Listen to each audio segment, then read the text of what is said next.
You don't have to be great to get started, but you have to get started to be great. The $20 an hour job might not be available to you when you first get released. You still must get employed. I got my first credit card from that minimum wage job. I purchased my first house from the time spent at that low paying job when I needed to provide 2 years work history to solidify the mortgage from the bank. I was working hard labor jobs for $8 an hour, but I worked them knowing they would get me established in my new life. Employment brings value that is necessary for the psyche. Returning citizens who recidivate usually say they are trying to take it slow and get accustomed to society. You do not have the time because you are playing from behind, and your movements have to reflect that. I was gone for 10 years. I did not feel I had the time to waste or any margin for error. It will be difficult to take jobs you are offered, but everything is controlled by the way you think. The only way the job will work for you is if you make it work in your mind. I was working 60-hour work weeks doing metal framing in Cleveland. The overtime was plentiful because of the demand of the business and the low wages. Working 60-hour work weeks was critical for me to stay busy when I first was released. The worst thing that a returning citizen can have is an idle mind, commonly known as the devil's playground. I remember when I had, man, those 60-hour work weeks, and I'm working those 60-hour work weeks. They was even, sometimes they was coming to us and saying, man, do you want to work another 12 hours? And we like, man, that's 72 hours. Man, we tired.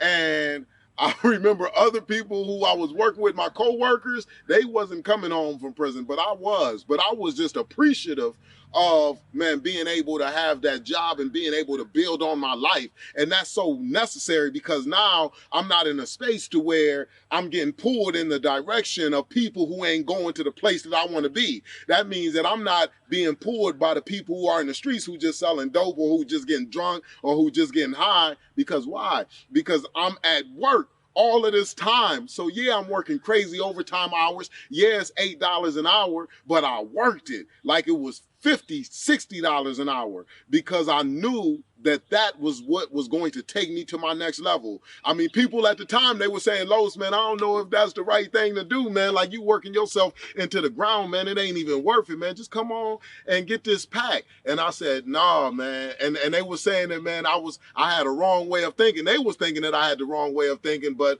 now, man, 13 years later, it has shown that it was actually the right way of thinking, man. And that's why I'm just so excited to share that. And I know that so many people, they come home and they thinking that, man, you know what, I got to get back into the streets and get to slanging because that's the only way that I'm going to be able to make that amount of money. But guess what?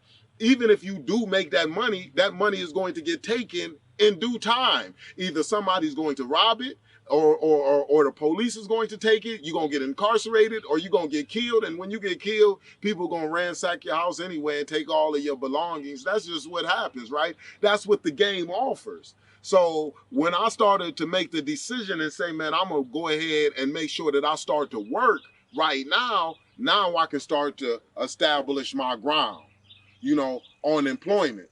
Because now I'm paying taxes and things like that. I'm living a whole different type of life.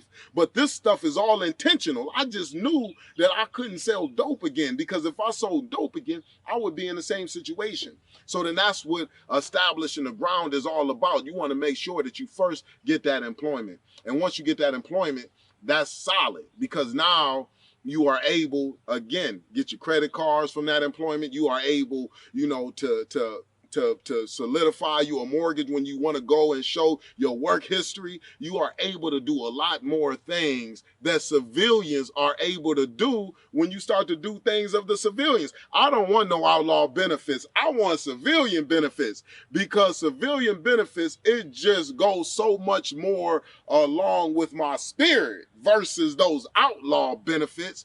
Those outlaw benefits really don't go with my spirit, whereas it goes against my spirit. The outlaw benefits are what?